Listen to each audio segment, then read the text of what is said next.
Night Over Europe, the night of the 2nd of May, 1945. That point of fire is a burning city. It had a 1,000-bomber raid an hour ago. Obviously, there are no other English filmmakers like Michael Powell and Emmerich Pressburger, because they had a powerful sense of not just English culture, but an almost mythic feel for English history as a living entity. I mean, for the land, for England, and all the stories and poems and legends that grew out of it. And here, rolling in over the Atlantic, is a real English fog. I hope all our aircraft got home safely. There were many filmmakers, who responded to the war, of course, at that time, but Powell Pressburger did very passionate work during that time. It was propaganda, but in the best sense, in that their love for the people and the culture of England, both of which were in great danger at the time, ran so deep in those pictures made during the war years. What's so remarkable to me is that the films aren't simply uncritical, laudatory portraits of grace under pressure. You can feel a sense of renewal along with the danger.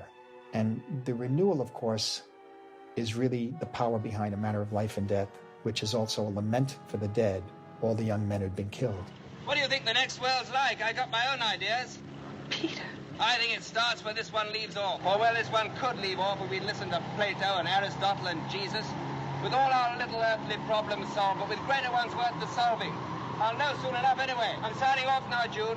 Goodbye. Goodbye, June. When we first saw these films, like Red Shoes or Matter of Life and Death, which was retitled Stairway to Heaven in America, because right after the war, they didn't want to use the word death in the title. The interesting thing was that we had never seen a credit like this, written, produced, and directed by Michael Powell and Emmerich Pressburger.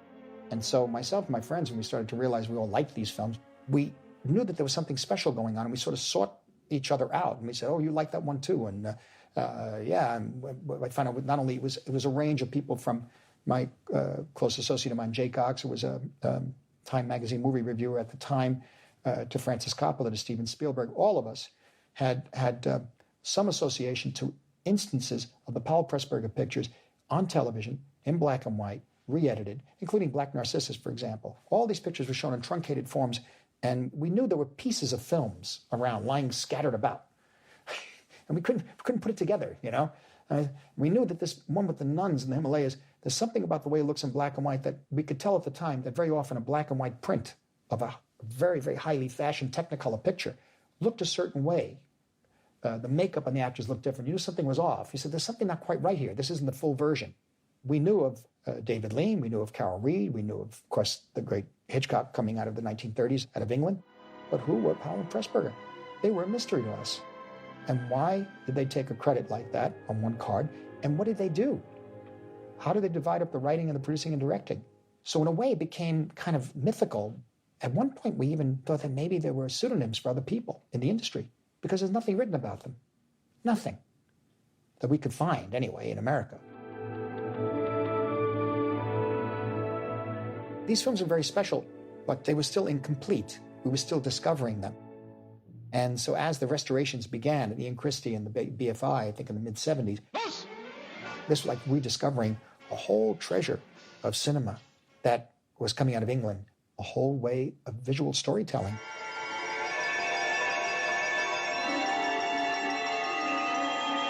A Matter of Life and Death is an audacious film.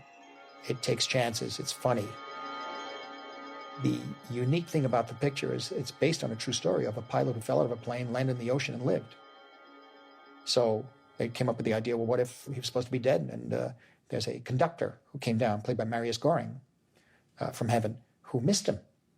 And now it's an embarrassment. He's got to bring him back up to heaven because he's dead. You are determined to get me into this salad. And what about the salad you got me into? Now look here. You don't want me to use force, do you? Well, you can always try.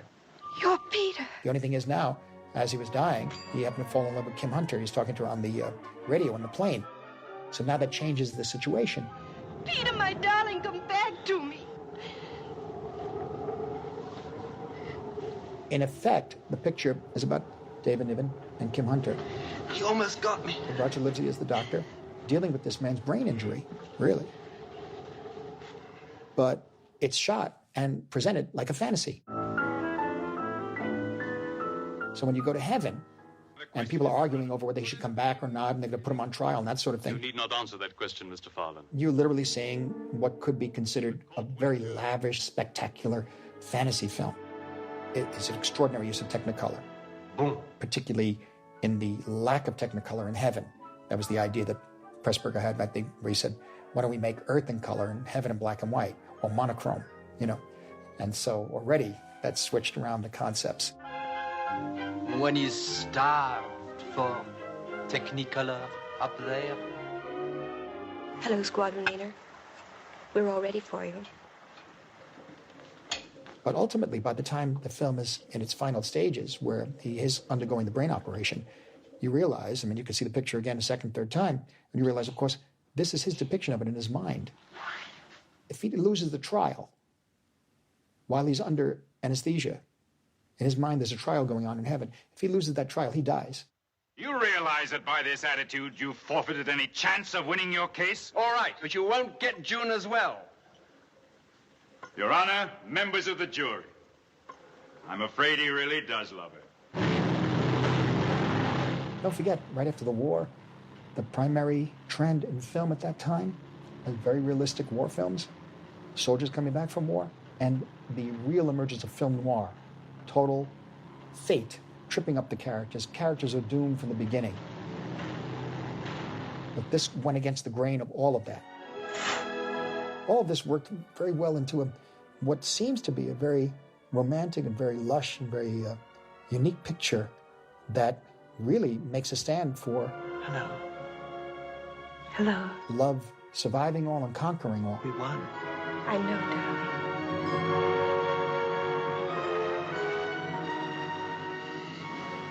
Back when I just finished shooting Taxi Driver, I went to the Edinburgh Film Festival, wound up in London. When I was in England, I said hello to a man named Michael Kaplan, who was working with Stanley Kubrick at the time. I mentioned, I kept saying, who is this Michael Powell? And he says, oh, I know him very well. It was all sort of came together, you see. And he said, would you like to meet him? And I said, yeah. And so we met him in a restaurant and talked about his films that day and told him that he had this following in America. He was always moved later, too, during the 70s and 80s, by the rediscovery of his pictures later in life. I think by mid-80s, finally, pretty much everything was put back together. You have the sense that everything about movies excited him. He was really generous in his citations of his collaborators. For instance, he was highly appreciative of Jack Cardiff's special genius as a Technicolor cameraman. On the other hand, when you look at the movies, you realize how tough he must have been. He didn't believe in compromise. He had a firm belief in his own abilities and judgment, and it shows in his movies.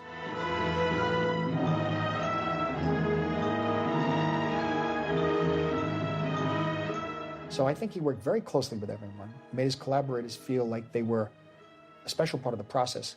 But I'm sure that he was very exacting and knew exactly what he wanted and very tough. I don't think any great director will ever have the legend, he was easy to work with, engraved on his tombstone. But working on his pictures must have been something very special and exciting because each one was something unique, pulling together all these wonderful talents. When I finally get to know Michael and we became close friends, there wasn't a day or a week that went by where he had no project in mind that he was going to make. He would have gone on making him right to the end of his life if the money had been there. There's no doubt about it. And with an extraordinary amount of energy, too, and never taking no for an answer. It was very interesting. I always point out to younger filmmakers, here's a fellow who hadn't made a picture 25 years, 30 years, but every day was planning one.